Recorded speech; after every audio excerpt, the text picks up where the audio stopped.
We're getting close to critical mass. We'll get started in just a little bit. Again, for those of you who are just joining, we're putting our name, who you work with, and what your role in climate is, and what your personal favorite climate action is.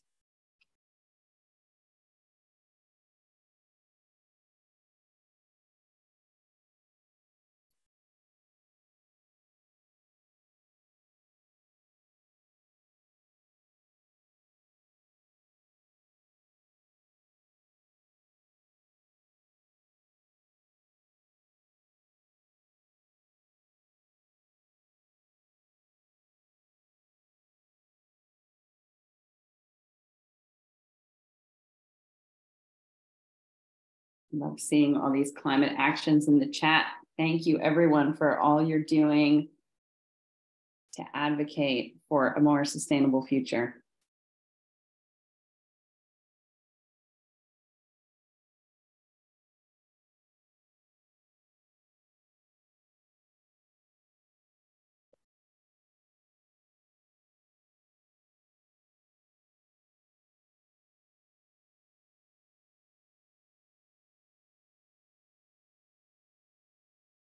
Quite a nice crowd here. There's some pretty good folks on this call. Loving these names coming in. Hope everyone is having a great day so far. We'll get started in just another minute. We'll give it one more minute, and then we'll go ahead and get started because we have a lot to cover.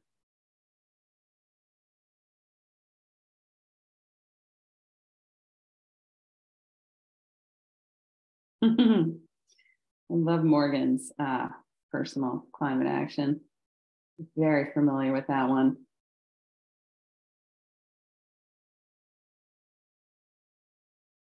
Not as easy as it sounds.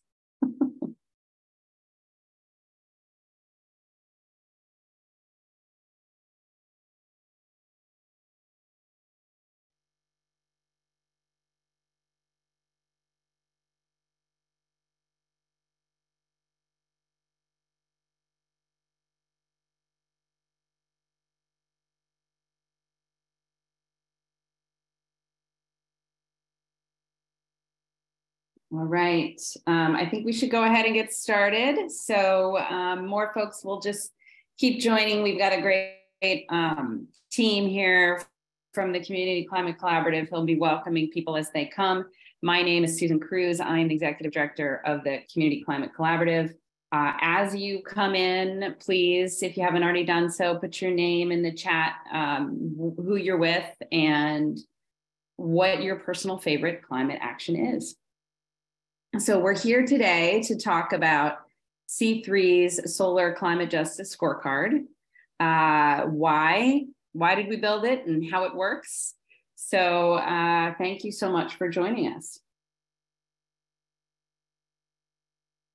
So the Community Climate Collaborative is a locally based climate organization in Charlottesville, headquartered in Charlottesville, Virginia.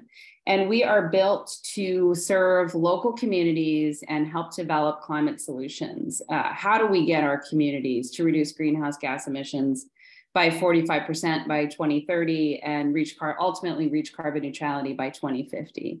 And so we are entirely geared toward serving communities and understanding the greenhouse gas emissions and their profiles in our Virginia communities. But we're also looking to build tools and models that folks in communities across the Commonwealth, but also across the US, can use to help advocate for solutions and reduce emissions in their own community.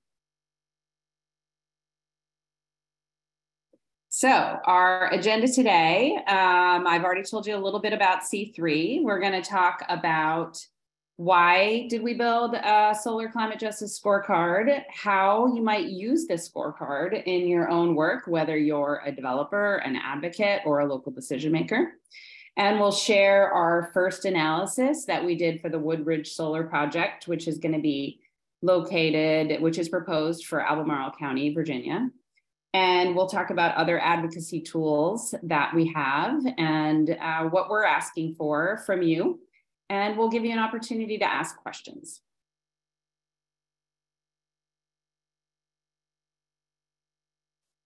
So it is my great pleasure to introduce you to the C3 policy team, our presenters today. Caetano de Campos Lopez is C3's Director of Climate Policy. He has been in that role since 2019. And we were very thrilled to have him join our team, and he has since been creating local climate policy solutions that are critical not just to our own local community, but communities everywhere. Really appreciate his role in bringing solutions like this forward. And Katie Ebinger is C3's climate policy analyst who joined us just last year and got off to a very rapid start with working on both Charlottesville's climate action plan recommendations, but also developing this tool. So she has just been a great addition to our team. And I'm so honored to work with both of these incredible advocates and thought leaders in this space. So with no further ado, I am mostly the moderator today. So I will just be turning it over to Caetano and Katie. So Kai, I'll let you take it away. Thank you, Susan. Hi, everyone. Thanks again for making time to join us today. During the next few minutes, we are going to explore why we decided to create this scorecard, how it works, and when to use it and when not to use it. Next slide, please.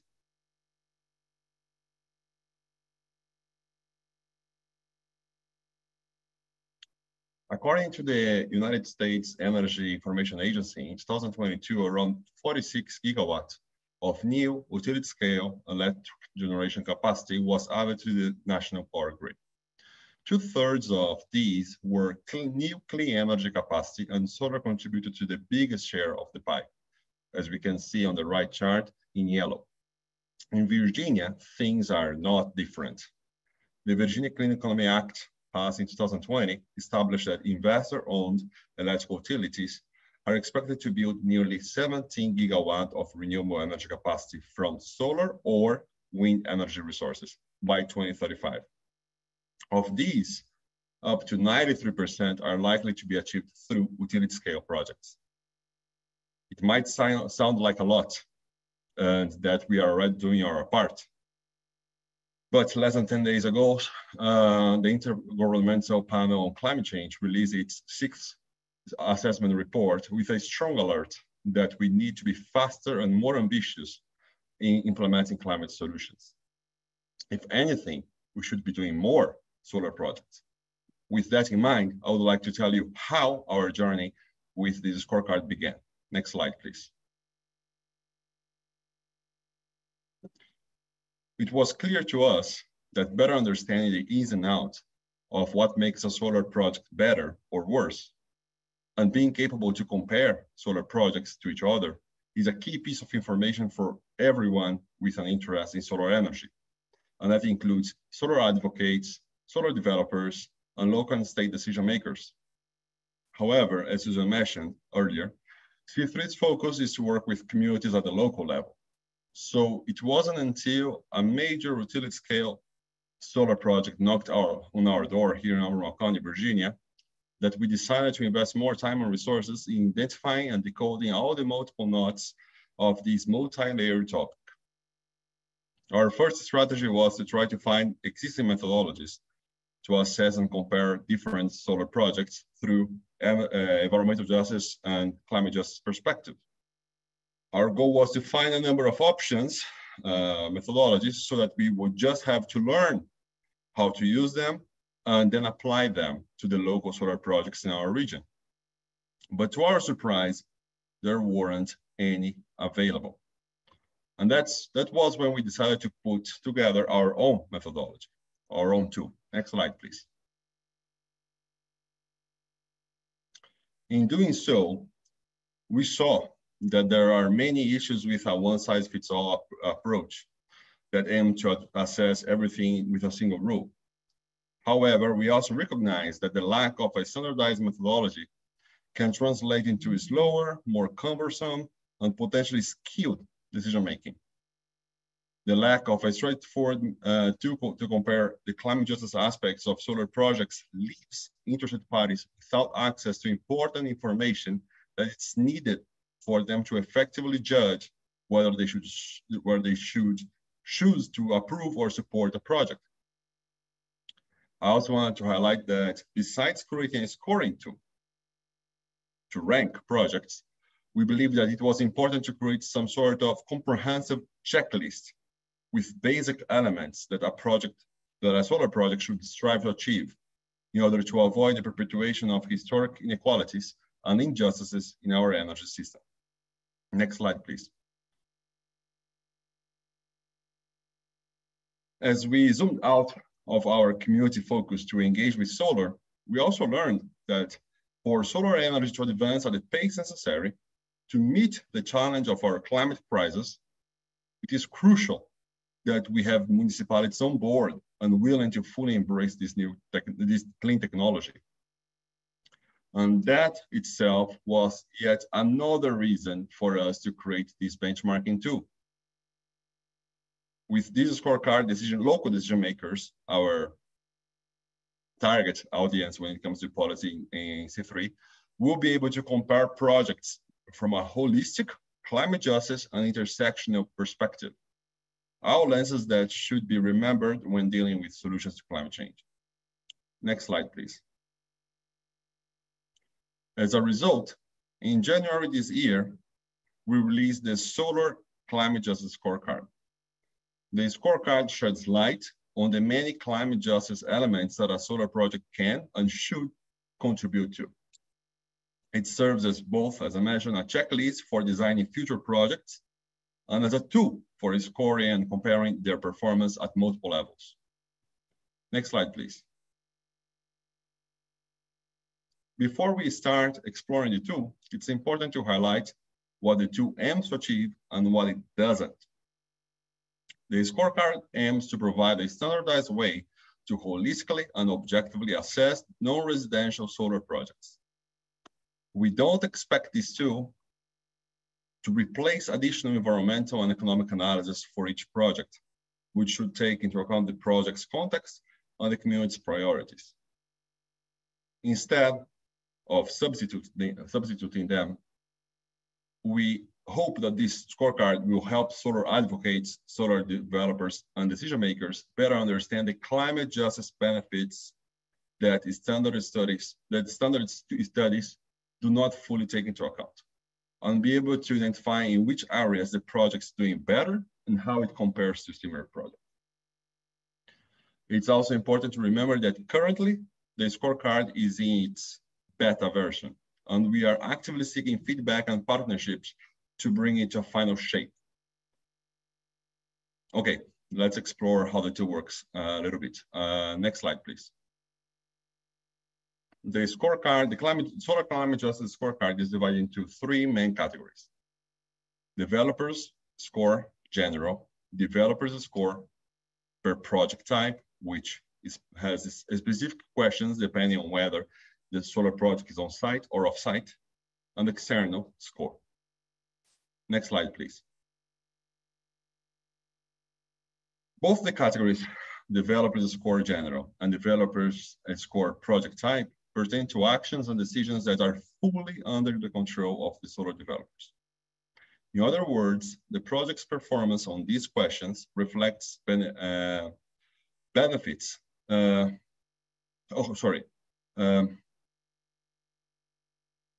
Yes, it reflects how the benefits, climate justice benefits, the different stage of the projects are providing to our community and in general, according to the developer's proposal, things that the developer was able to control. Next slide, please. Inversely, the external category reflects all questions that refer to actions and decisions that are not fully in the developer's hands. For example, these have to do with how local governments determine standards for community engagement, how they determine the tax collection for solar sites, and how they determine the use of this new revenue. If this new revenue is going to be allocated, for example, for energy efficiency programs, for helping community members install solar panels in their homes, and etc. So these questions are beyond the decision-making of the developers.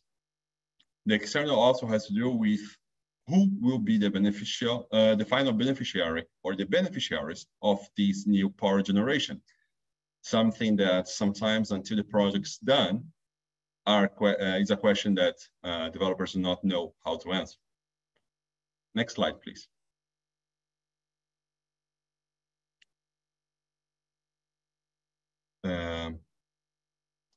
Sorry, I think we lost this line. I'll wait a little bit. We went a little far back. Sorry about that. Fixing it now. I clicked the bar instead of the, yeah. A little bit more. There we go. Sorry about that. Okay, there. No worries. The scorecard assesses climate justice through three main lenses. Procedural justice, which talks about how well the project seeks and incorporates diverse and inclusive community feedback. Distributional justice, which speaks to whether the pros and cons of a solar project are actively distributed throughout the community.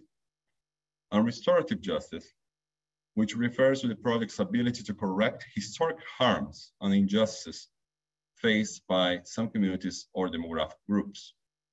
Next slide, please.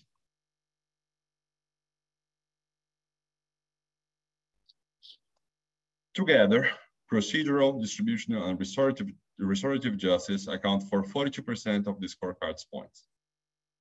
The remainder of the points fall into the other ecological and socioeconomic factors, which is the most encompassing topic and has questions covering job creation, localized environmental impacts, and contribution to climate change, mitigation.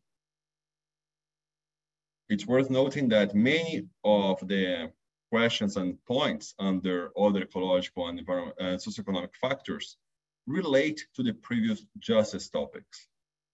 However, since they often touched more than one of them at the same time, multiple topics simultaneously, we chose to keep them into a broader question. So what I'm trying to say is that it's not because a question or at some points fall into other ecological and socioeconomic factors that they do not relate, for example, to restorative justice or distributional justice. It's more so that they relate with many of them at the same time, and that's why they are in this bigger category. Now I will hand it off to Katie, my colleague and co-creator of this scorecard, for a test drive of the tool. Thank you. And Katie, I think you're going to share your screen, right? So I'm going to take this down and let you drive for a little bit. Perfect. All right. Thank you. Let's take it for a little spin. Okay. Hi, everybody. I'm Katie. And this is our landing page for our scorecard, which you can get to from our website. Thanks for setting up the background, both Susan and Caetano, on this. So if you are on our landing page and you scroll down, you can see a number of topics related to the scorecard.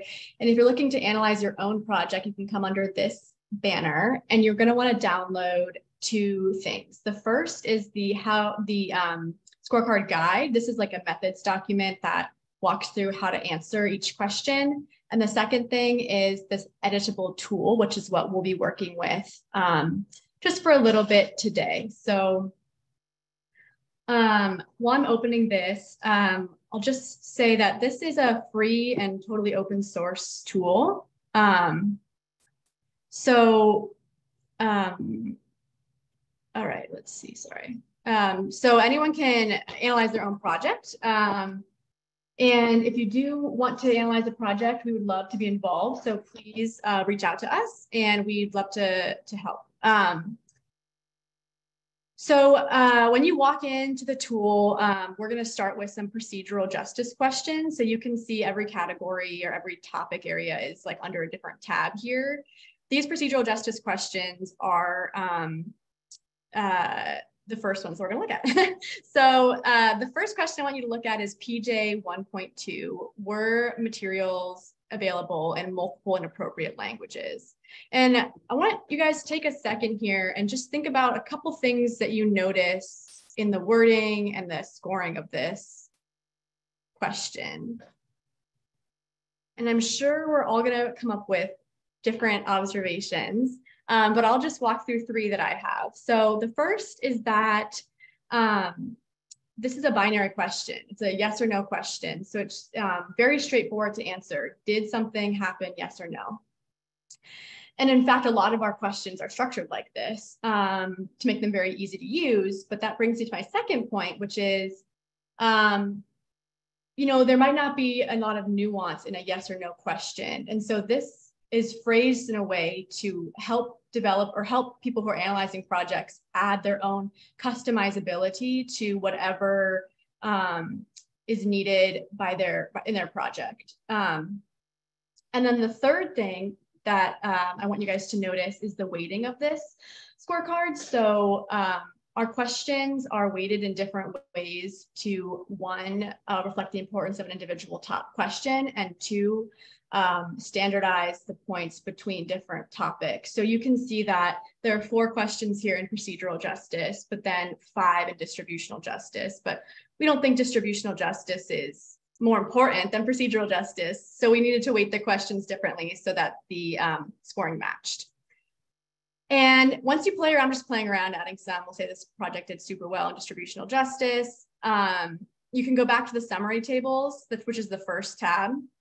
And you'll notice that they're automatically populated with whatever we answered in the other tabs. And this was, just want to give a shout out to our awesome interns, Ellie and Jaime, who made this so user-friendly. So thanks to you guys. And you can see here some graphs that we have generated just by simply answering those questions. And with that, we'll look at how we created this for the Woodridge project. And I'll give the screen back to Susan so we can head back into the presentation. And I'm curious to know how many folks on this call have familiarity with the Woodridge project. Could you just have a thumbs up reaction if you have been out to the site or heard of Woodridge, or just to get a sense of people's familiarity? Sweet. Okay, I'm seeing some thumbs up, and I'm seeing some folks who aren't familiar with it yet. So that's great. So for some quick background, this project is proposed by Hexagon Energy, which is a company based out of Charlottesville here. They submitted a special use permit to develop a timber farm for solar production.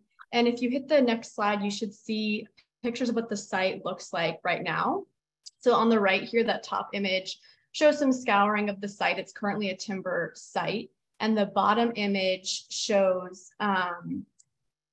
some evidence of logging. So you can see a tree stump in the picture. And in the background, I just noticed this morning, you can see a transmission line running, which we won't talk about today, but it is an important feature of the site. So Hexagon is proposing adding solar panels to 650 acres of this site to produce energy that C3 estimates would power the equivalent of 30,000 homes. These photos were taken in late 2020. So what is the status of the project now?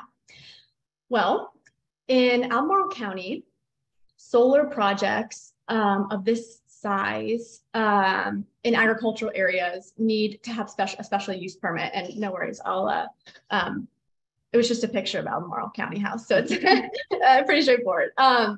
And the Planning Commission unanimously approved the permit on December 13th. Now it's going to be in front of the Board of Supervisors on April 5th, and we'll talk about how folks can get involved with that vote. But first, why is C3 so excited about this project? So let's walk through our analysis, and we'll show you, how and why we've decided to support this project. To do that, I want to take a sneak, I guess not a sneak peek, a re-peek, I don't know, at a slide that Caetano showed us and highlight some of the reasons that we wanted to create this scorecard. So that's to create an independent review and to understand the justice elements of a project. So we can be adding, information to supplement or complement existing discourse around a project. So with those purposes in mind, I picked 3 questions for us to walk through that I think really represent what the scorecard is about. And the first question that I look at is one of those straight kind of fact-checking independent review questions. And it's part of our other socioeconomic and environmental factors table. So you can actually hit it just again too, because it'll highlight the question. Thanks. So this is this question asks, will the project create temporary jobs? So it's kind of a fact-based surface level question. And to answer that, you can go to our methods guides, which I showed on our landing page, and it'll walk you through where to find that information. And so this next slide shows a picture of that methods method section. We call it the scorecard guide. There are, sorry, could you hit the next slide? Thanks. Okay, so the first line is direct and temporary construction jobs. So all of these are footnoted or endnoted with where we got the information. So you guys can go and find the information for your own project based off of the size of a project. And we presented this range. You'll notice that like Hexagon provided information, but don't fear, it was the most conservative estimate that we found. So we included them as the lower estimate of jobs, and then the higher estimate is one that we found through some resources online. So anyway, this is an example of an independent numbers-based question. Let's dig into 2 more questions on the jobs topic that show a bit more of the justice questions. You'll remember from Caetano's slides that part of climate justice is this idea of distributional justice. And that really gets at who's benefiting more or less from these solar siting decisions. This question applies that principle to jobs. In this case, who's being employed by a solar project?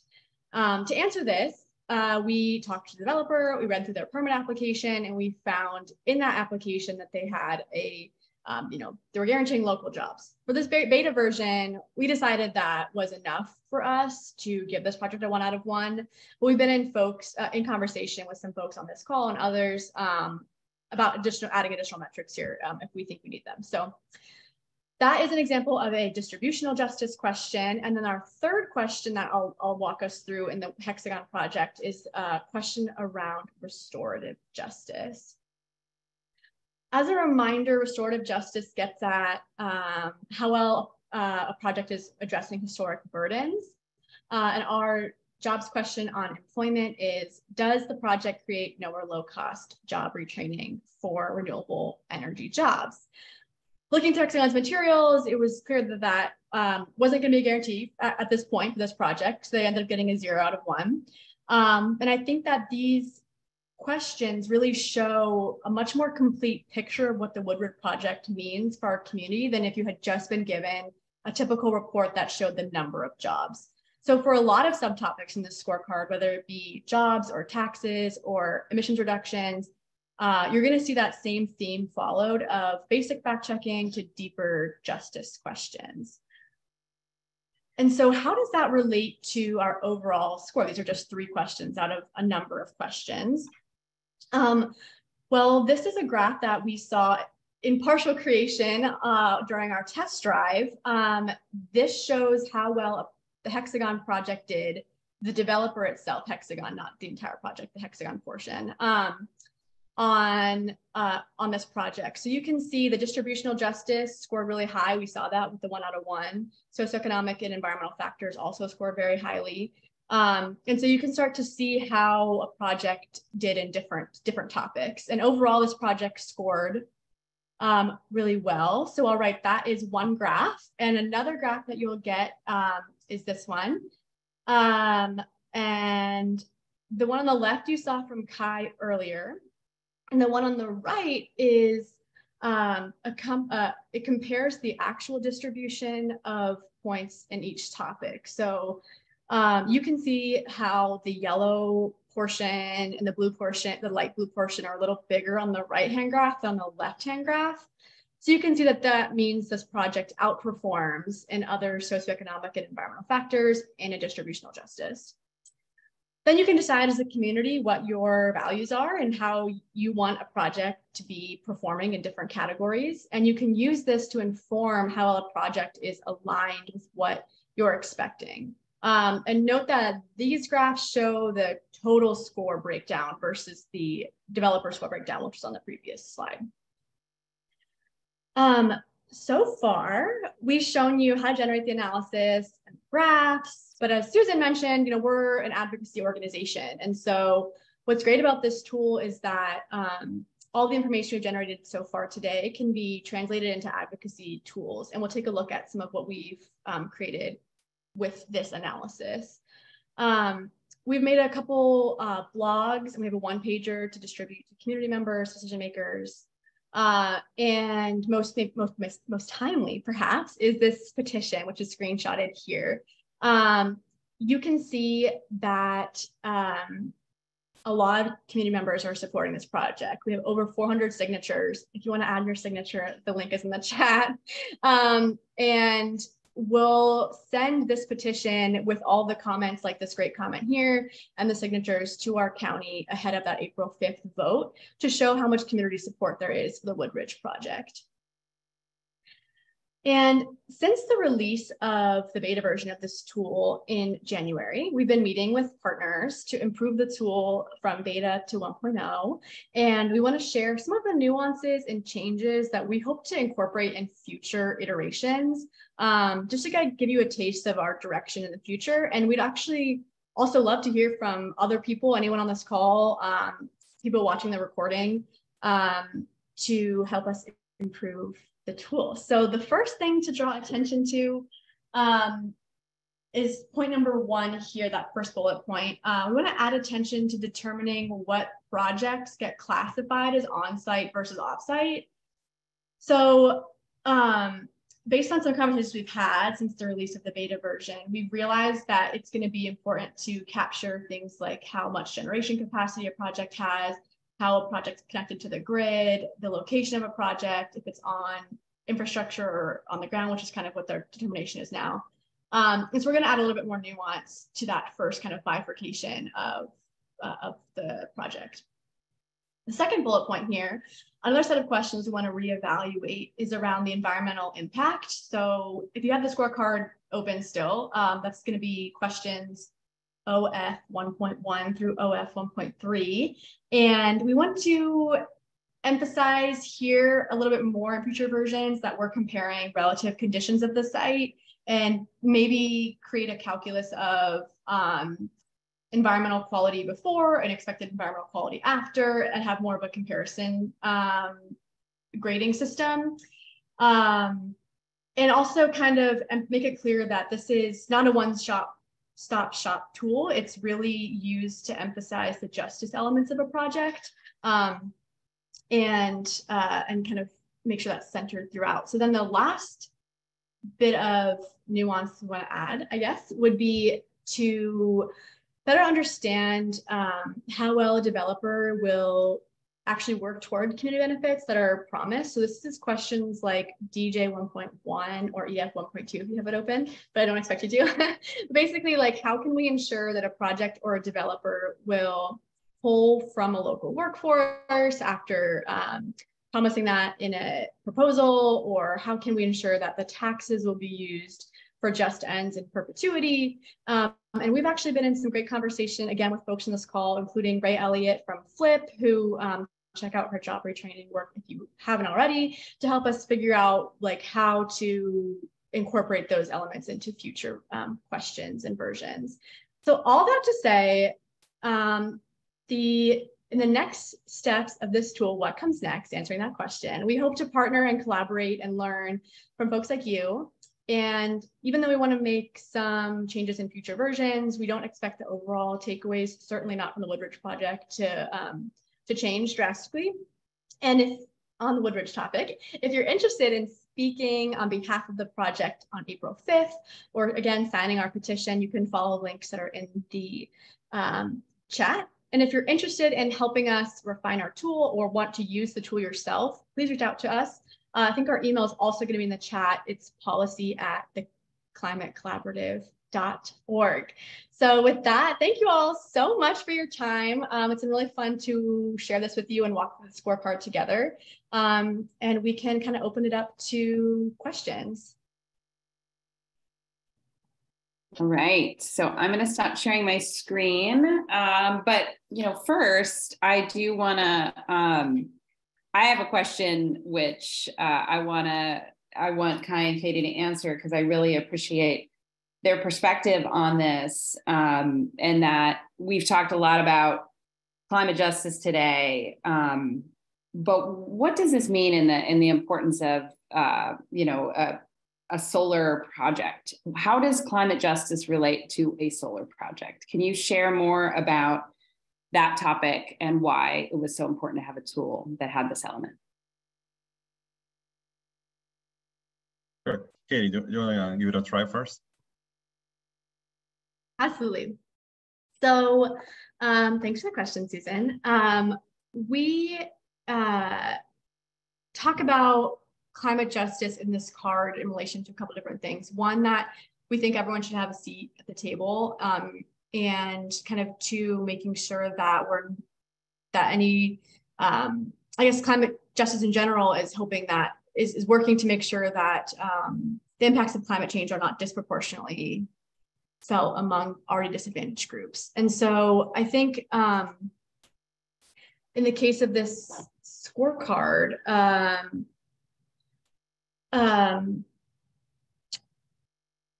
adding more solar to our grid, and by extension, like turning off dirty fossil fuel plants, is important for climate justice because it prevents like additional harms like air pollution, sea level rise from impacting groups that are already the most impacted.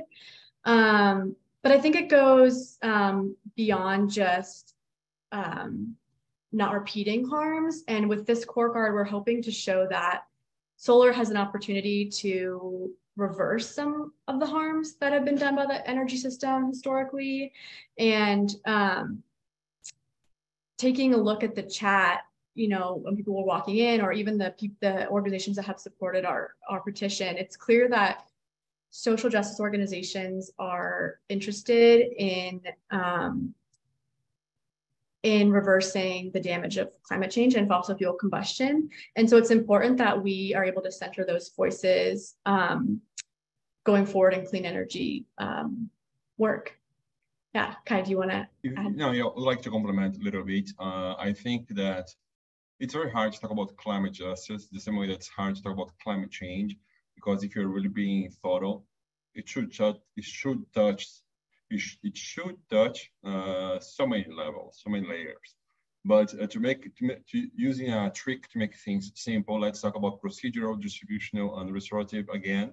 Procedure is how we're doing the engagement with the decisions being made for the next steps. So it's super important when it comes to climate justice that now we're making our energy decisions more in a community-led way, in a way that's actually engaging with all the folks that should have a say in that decision making.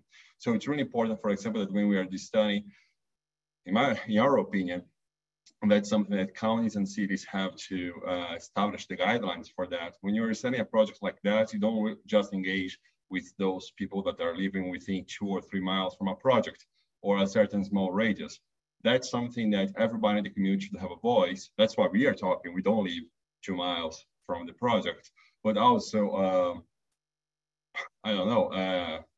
lower income, Latinx, or African Americans, and etc., that perhaps, again, do not live there, but they care about that for many reasons, because they do suffer from energy burden. They do suffer because perhaps they have family that live nearby fossil fuel plants that have a risk of explosion, contamination, and etc. Also because they might care about climate change. Lots of immigrants like myself know that unfortunately the countries that are going to suffer most from climate change are the countries that are not contributing most. And that also goes to the United States, perhaps Texas is contributing more than New Orleans, but New Orleans is probably going to suffer more than Houston. So things like that, this kind of geographical distribution of the effects of climate change, are also injustice topics that everybody should have a say when they care about that, to say, I support the solar project. So it's not only about the small radius. So procedural justice.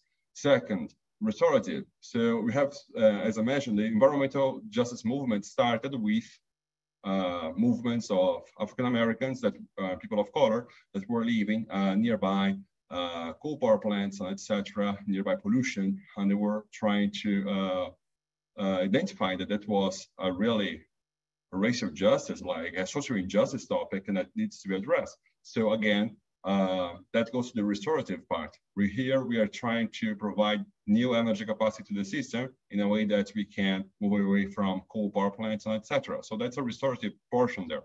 And also the last one is the distributive, which talks about that's more local perhaps, who are going to be suffering impacts. In this way, you could argue that perhaps people nearby the site are going to be more affected than people that are in the city, whether the benefits are going to be shared by all. But it comes again to the point of how much that should weight into perhaps the site, the scenic view that's perhaps being harmed versus the potential of tackling climate change and reducing exposure to air pollutants in environmental justice communities. So all of that are the climate justice topics that we have in mind when putting this together, this analysis. One thing that I should want to say last, going through the Woodridge presentation, it kind of feel that we want to support this from the beginning, and that's not true. When we learned about Woodridge project first, I'm sorry, Hexagon professionals in the call, we were, let's check, let's see if we are comfortable with that. We don't want to give a blank check to every solar project, but we didn't know how to do that without creating a tool, because we didn't want it to be skewed and arbitrary. But unfortunately, we didn't find a tool. But I just want to say, we concluded after putting together this tool that we wanted to support, and actually it was a great project. But it's not, we didn't start with that mentality. So I just want to make it very clear, we have no connection with Hexagon, and it's a full independent analysis. So thank you. So we've got some great questions in the chat. The first is, who do you recommend completing the scorecard? There could be an argument that procedural justice includes who scores the scorecard in the questions. Have you considered guidance for how a locality or nonprofit could be inclusive in how they complete the scorecard for a given project? Excellent question. We have been engaging with the organizations that we believe are voices that are missing in this scoring process. I think that if we have very high standards as we have, we might never be satisfied with how inclusive that is, especially the bigger the use of these two, perhaps national level, the more complex it is for making it adjust from the procedural just, like engaging with all communities around the United States to provide a voice for this tool. So we are definitely facing like the challenge of what's good enough and what's the goal. And I think that our best approach here is to make it incrementally better. That's not the first scorecard that I engage with. I'll just say that. I have experience working with the American Council for Energy Efficient Economy. I've seen other scorecards, and they evolve over time. Perhaps they do not make it so clear for the public that's just seeing the reports of how perhaps the states are being ranked or municipalities are being ranked, but they adjust the scores over the years. And that's what we want to do. The only difference is that our score is 100% public, and you know how we are scoring, and we are inviting you to make your own scores. We are not just providing you the numbers without sharing that. But I think that the solution, the best we can do at the moment, is increasingly improve the scorecard, perhaps every year or every couple of years, but create something to start the conversation. So if you could review whether the scorecard applies exclusive to utility scale or does it also apply to community solar projects or commercial scale projects? I'll take a shot at because I answered that, but Kate, I'm happy to help if you prefer, but you want to try? Yeah, sure. Yeah, so it can be used for both. One of the, so if you think back to that graph that had the 3 horizontal bar charts. The longest one was general questions for the developer. So that's going to be questions that relate to any project, no matter the size that you're going to be scoring. And then there's a kind of smaller category, which is for the developer specific questions for on-site or off-site. And so that is not exactly commercial versus utility, but that gets at that difference. And so you can, because you might have a commercial sized project that's fully offsite, and so maybe you'd put it in the offsite category. So that is currently a distinction you can make, and I think that is one of the areas that we want to make clearer how a project falls into either category A or B based off of like it's where it's connected to the grid, how big it is, where it's located. Yeah, does that answer it, Kai? Yeah, I think so. I just think that there are some, again, we were facing a challenge of a timeline challenge that was established by an external force called decision-making process in Albemarle County. And we needed to conclude our assessment with a certain speed. But honestly, so again, we were balancing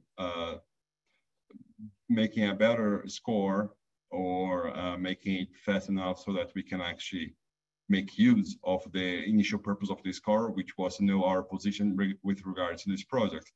But we are definitely seeing that there are at least a few bifurcations that we should take into account when talking about this scorecard.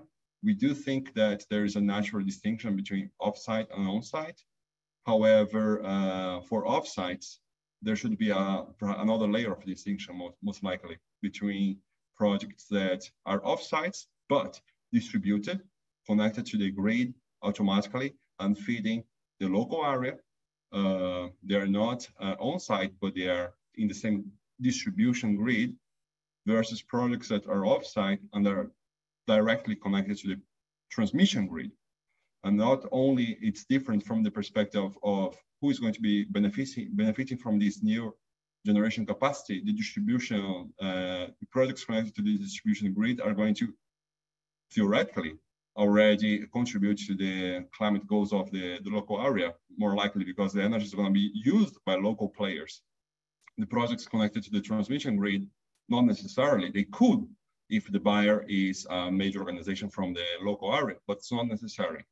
The other thing is that also in terms of timelines, they're very different. The projects connected to the transmission are going to take longer to be approved because it's a bigger process related to the regional grid, in our case, the PJM, making decisions about that. But the fact that it's a longer process also gives them more time to do a better job with community engagement, adopt the comments of the community feedback. So they play differently. So that's something that, as of right now, the scorecard is not recognizing as well as it could, but we're definitely going to explore with partners the best way of doing that moving forward. Okay, next question is, how were the items, it's sort of two-parter, how were the items in the scorecard chosen? Particularly pointing out the environmental factors section is not as robust as the justice portion. What was the reasoning on that particular portion? And have you thought about breaking out some impacts separately, considering it says APV or pollinator plantings? I'll just start answering that, and I'll get back to Katie because Katie helped a lot with the details. But we were trying to, as I mentioned, that it's impossible to have some overlap, but we were trying to, as much as possible, complement the existing mandatory or basic standard studies that should take place when it comes to solar projects. So these studies are already going to answer a number of questions related to environmental aspects and even some economic impacts. However, they were missing the picture of the climate justice bigger picture, right? So we were missing some of the climate and other justice pictures that we wanted to add to the conversation, again, remind the importance. So that was our motivation of not creating so much of an overlap when it was more to complement, to fill the gap rather than creating a one-shop-do-all kind of. But Katie, want to share about how we selected some particular questions with the research we conducted, but you led? Yeah, to answer the first part of that question, thanks. And thanks for asking it too. It's a great question. We went to the literature, the existing literature out there on the impacts that solar projects might or have on the surrounding environment. And we pulled from those how, what are the main impacts to consider, and then also what are ways that they're often mitigated. And so then we could look through the different management plans that Hexagon created to figure out, are they being mitigated based off of what the literature says is necessary. And then for the justice questions, we also did literature reviews for either scorecards that were also address justice issues, but maybe not specifically for solar projects, or just reading kind of the latest on climate justice and energy justice and figuring out, okay, what are the key themes here and what are best practices for procedural justice, for community engagement, and all those topics for the justice part of the scorecard. So these were definitely based in existing best practices and literature reviews, and we just pulled together existing research and thoughts on justice to create these questions that we felt were important for solar, especially at the scale. I would like to complement these a little bit to say that there were gaps that we had to fill in ways that we very cautiously and very aware. We knew that we were arbitrarily designing a few questions. That's true to the question about the procedural justice of creating the scorecard. We don't feel amazing about that. But as much as we could, we were looking for other research and that highlighted some important topics and questions from specific parts of things that should be considered for a solar assessment from a justice perspective. So what I'm trying to say is that there wasn't a scorecard the way that we created, but there were a number of different reports and articles that were talking about specific areas. Solar projects should do this, and that. Solar projects cannot forget of doing such and such and such. There wasn't a guide with everything together. So as much as we could, we collected the pieces of such puzzle, and we put together the question that we were identifying as the most important. And whenever we saw some gaps, we thought, hey, perhaps here we should complement these with these questions or something like that. So it was very much literature review based so far. What we put together, like a meta-analysis, you could say. Moving forward, we want to, with more collaboration, repolish it and refine it to make it better.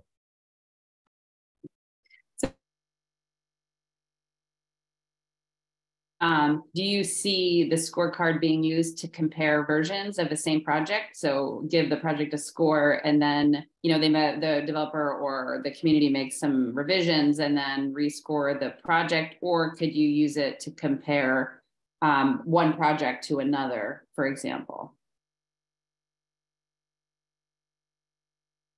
The answer is yes. You want to go for it, Katie?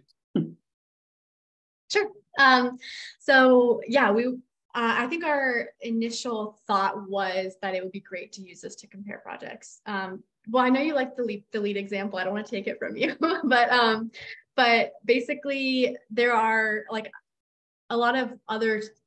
So we only have one project done, right? So it's easy to look at it and think that it's just the score that stands alone. But really, it's designed to show how a project fits in the broader ecosystem of solar projects. An example tool that does that, the LEED certification for buildings, that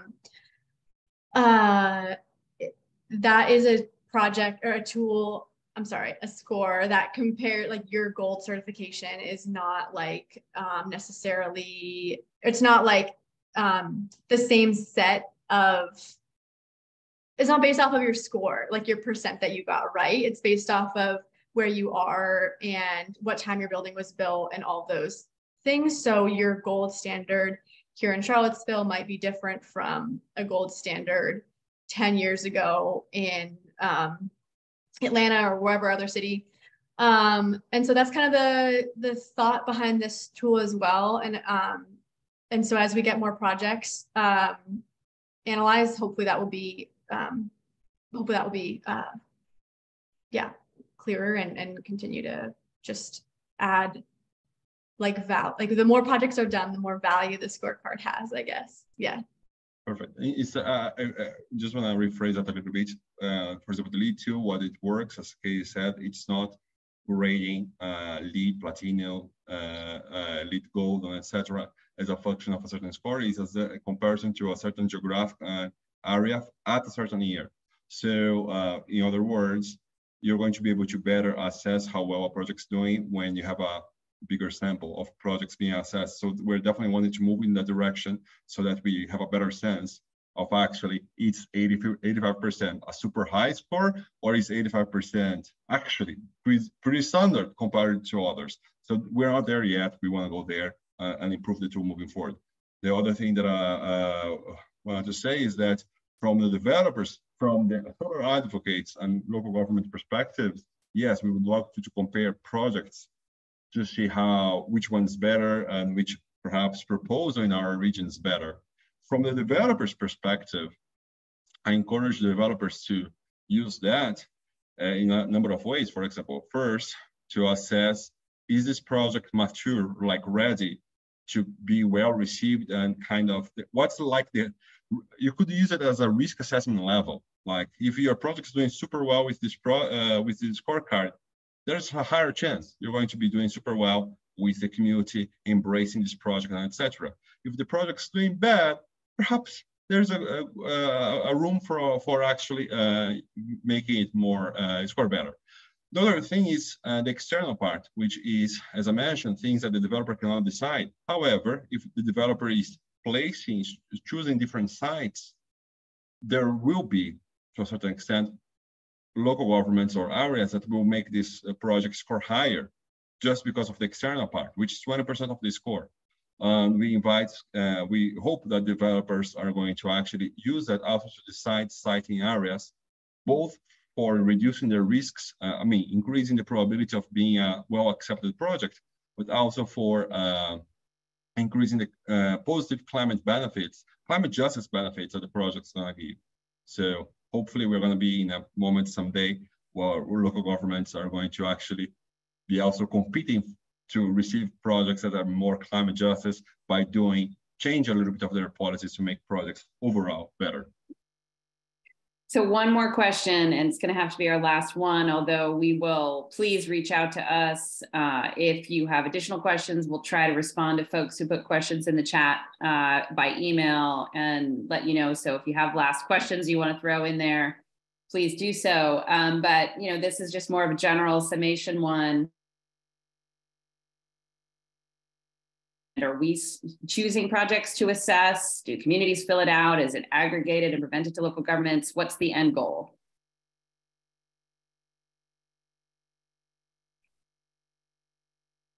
Do you want to take a stab at that, or do we start? Oh, please go ahead. I can complement if you want. Yeah, the end goal. I think so.